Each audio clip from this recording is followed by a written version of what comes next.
북이스라엘이 심판받는 세 가지 이유를 우리에게 말씀하고 있습니다. 호세아는 예브라임을 호세아서에서 예브라임이 의미하는 것은 북이스라엘을 가리킵니다.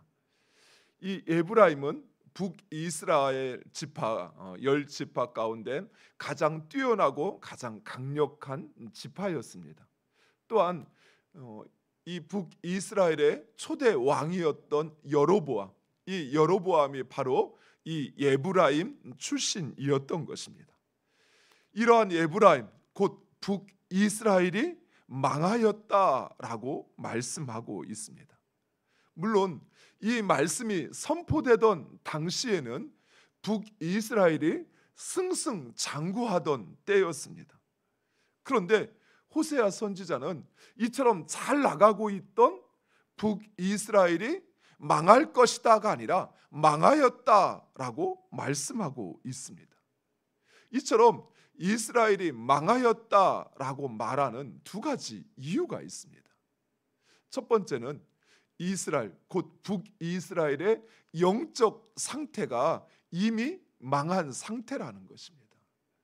겉으로는 그들이 부유하고 또 강력한 나라를 이루었지만 그러나 그들의 영적인 상태는 하나님이 없는 상태였습니다. 이미 영적으로는 죽은 것과 다를 바 없었던 것입니다. 두 번째로 이스라엘이 망하였다라고 말하는 것은 이후에 이스라엘이 망하였을 때 그들이 힘이 약해서 또는 그들의 대적들이 강해서 망한 것이 아니라 바로 하나님의 진노를 받아 심판받았다는 사실을 그들로 알게 하시기 위함이었던 것입니다. 사랑하는 성도 여러분, 내가 지금 경제적으로 얼마나 넉넉하고 또 내가 세상에서 얼마나 힘있게 잘 사느냐라고 하는 것은 겉으로 드러나는 것이, 그보다 더 중요한 것은 나의 영적인 상태예요. 내가 진정 하나님을 나의 삶의 주인으로 인정하고 그 하나님을 의지하고 그 하나님을 따르고 있는가? 하나님 없이는 내가 살 수 없는 영적으로 살아있는 존재인가? 내가 영적으로 살아있다면 비록 경제적으로 어려울지라도 하나님께서 나를 일으키실 것입니다. 반대로 영적으로 내가 죽어있는 상태라면 지금 아무리 잘 나가도 결국 그것은 모래성에 불과하다는 것이, 결국은 쓰러지고 망할 것입니다. 첫 번째, 북이스라엘이 심판받는 이유는 바로 우상 숭배 때문이었습니다. 실제로 사사시대 이후로 이스라엘이 전쟁에서 패배하거나 또는 다른 민족에게 정복당한 것은 이스라엘의 힘이 약해서가 아니라 우상 숭배 또는 불순종으로 인한 하나님의 진노 때문이었다는 사실입니다. 즉 북이스라엘의 운명은 그들의 군사력이나 또는 적들, 이스라엘의 적의 군사적인 힘에 달려 있는 것이 아니라 하나님을 향한 신앙에 의해서 결정된다는 사실입니다. 비록 이스라엘이 힘이 없고 군사의 수가 부족하고 군사력이 미약할지라도 하나님을 의지하면 그들은 승리하였습니다. 반대로 이스라엘이 강할지라도 아무리 많은 군대를 가지고 있다 할지라도 그들이 하나님을 의지하지 않으면 그들은 반드시 패배하였습니다. 대표적으로 여리고성 전투와 아이성 전투가 그러하였습니다. 여리고성은 철옹성이었습니다. 결코 애굽에 노예되었던 이스라엘이 정복할 수 있는 그런 성이 아니었습니다. 하지만 그들이 하나님의 말씀에 순종하였을 때 여리고성은 이스라엘 백성들 앞에서 그냥 무너졌습니다. 반면에 아이성은 이스라엘의 아주 작은 수만으로도 3,000명만으로도 물리칠 수 있는 그런 성이었습니다. 그런데 이스라엘은 그 아이성에서 패배하여 도망치느냐 그 뒷공무니를 빼고 말았습니다. 이처럼 이스라엘의 승패, 그들의 삶은 하나님을 그들의 삶의 주인으로 삼고 섬기느냐 의지하느냐에 달려 있었던 것입니다. 사랑하는 성도 여러분, 하나님의 백성된 우리의 운명도 마찬가지입니다. 우리가 하나님을 의지하고 하나님의 말씀에 순종하면 하나님은 우리로 반드시 승리하게 하실 것입니다. 하지만 우리가 아무리 강하고 철저한 준비를 한다 할지라도 그 하나님을 의지하지 않으면 우리의 싸움은 이미 패배한 싸움이라는 사실입니다. 사랑하는 성도 여러분, 우리의 삶에 우리가 마주하고 있는 그 삶의 문제, 경제적인 어려움 또는 경쟁업체와의 그 경쟁, 아니면 또 내 삶 속에서의 내가 넘어서야 할 그 벽이 아무리 높다 할지라도 내가 하나님을 의지하면 내가 그것을 넘는 것이 아니라 하나님께서 나로 넘게 하십니다. 그런데 내 삶의 문제가 아주 작고 사소한 문제예요. 그것쯤이야 그냥 내가 간단하게 해결할 수 있는 문제야. 하지만 하나님을 의지하지 않으면 나는 그것 앞에 반드시 패배하게 되어 있습니다. 왜냐하면 그것이 하나님의 백성의 운명이요 삶인 것입니다. 우리의 삶은 철저히 하나님의 손에 달려 있습니다. 사랑하는 성도 여러분, 우리의 삶의 주인이신 하나님, 오직 그 하나님을 나의 삶의 주인으로 삼고 의지하는 우리 모두가 되기를 간절히 축원드립니다. 두 번째, 이스라엘이 심판받는 이유는 그들이 하나님의 은혜를 망각하였기 때문입니다. 하나님은 이스라엘 백성들이 애굽 땅에 있을 때에도 또 광야에 있을 때에도 가나안에 있을 때에도 이스라엘의 항상 구원자이셨습니다. 그래서 이스라엘 백성들이 그 하나님을 찾으면 하나님은 언제든 이스라엘을 만나주시고 이스라엘을 구원하셨던 것입니다. 그러나 이스라엘이 이제 좀 살만해지자 그만 교만하여 하나님의 은혜를 망각하고 그 하나님을 배반했던 것입니다. 그 결과 이스라엘은 하나님을 적으로 만들어 버리고 말았습니다. 인간은 망각의 동물이라고 이야기합니다. 그래서 우리는 종종 그 기억을 망각합니다. 특별히 내가 은혜 받은 기억을 쉽게 망각합니다. 내가 누군가에게 무엇인가를 은혜를 베풀었던 것은 결코 잊지 않는데 내가 받은 은혜는 왜 그리 쉽게 잊혀지는지 잘 모르겠습니다. 그런데 우리가 망각하는 그보다 더 중요한 이유가 있습니다. 그것은 바로 교만 때문입니다. 우리 성경 신명기 8장 14절을 말씀을 같이 한번 찾아보겠습니다. 신명기 8장 14절.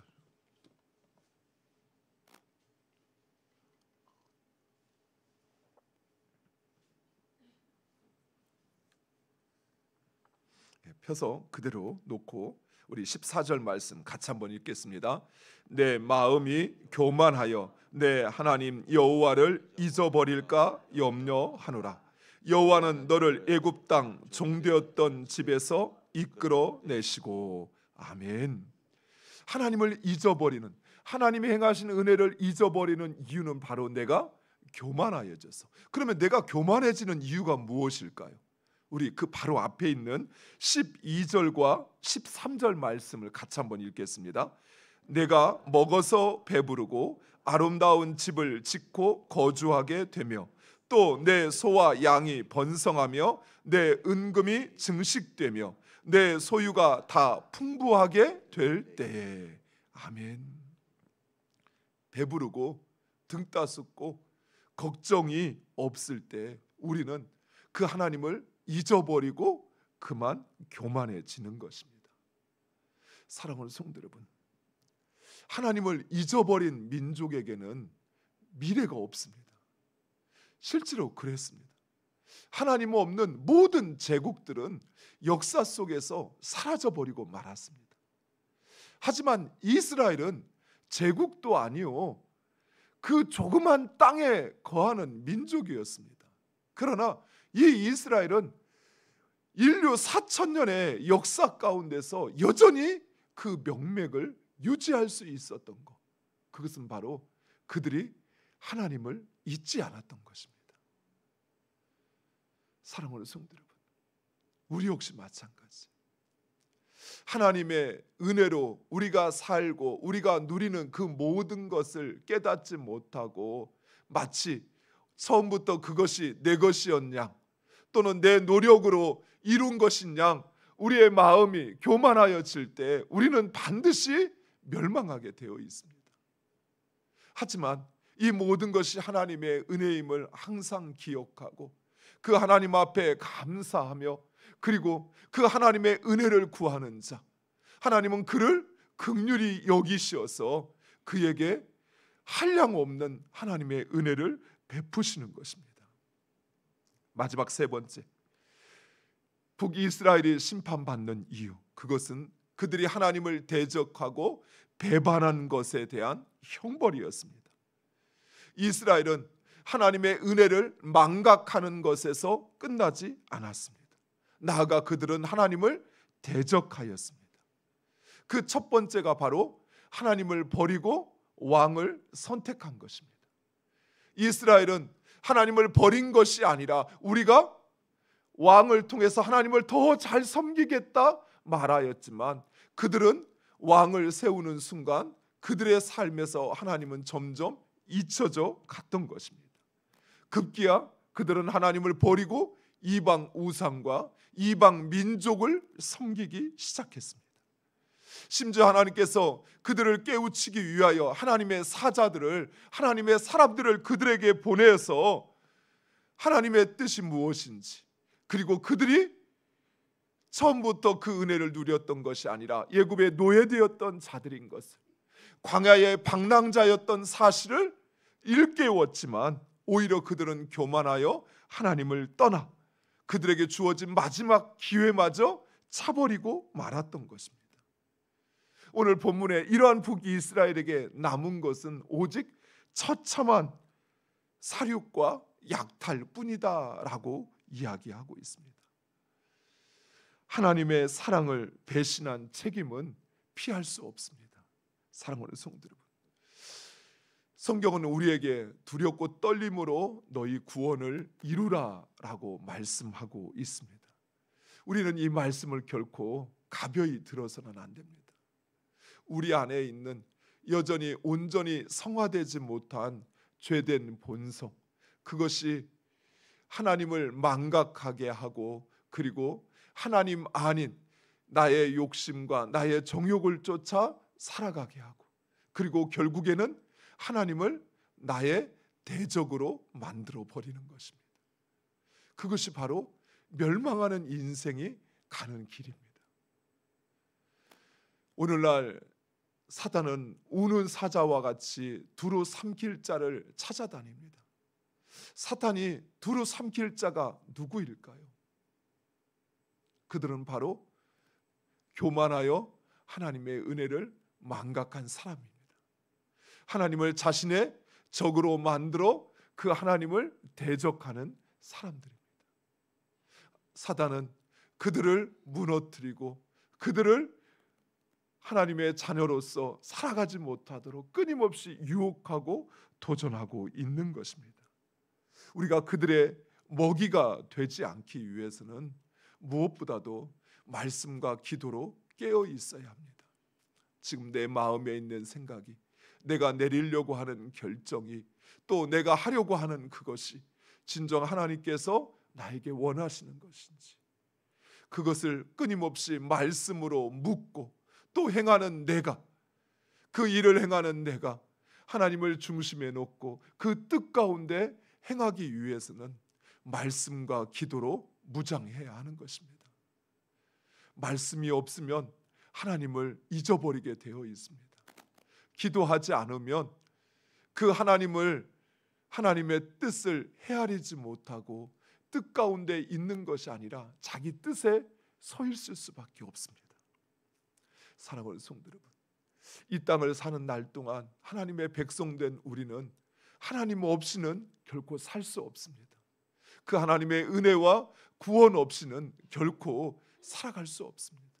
그렇다면 우리는 늘 그 말씀과 기도로 우리 자신을 깨우쳐서 사단의 유혹을 이겨낼 뿐만 아니라 오직 하나님, 그분을 나의 구주 삼고 그리고 그분을 의지하고 그 말씀 가운데 순종하는 우리 모두 되기를 간절히 축원드립니다. 기도하겠습니다.